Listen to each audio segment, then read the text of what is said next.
Need to update your delivery address on Uber Eats? Let's learn how to change it.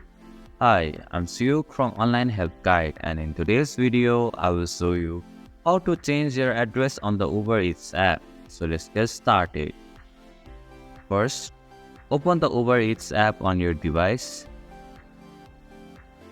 Tap on the address option at the top left corner of your display. Tap on the search bar at the top and enter the address that you want to change to.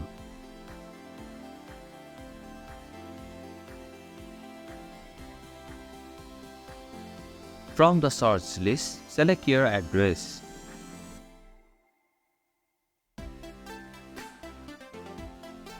Here, choose your building type from the given option.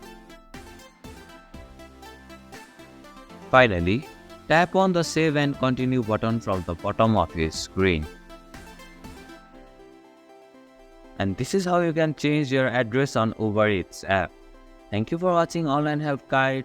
Hope this video was helpful. If it was, then hit the like button and comment down if you have any questions or feedback.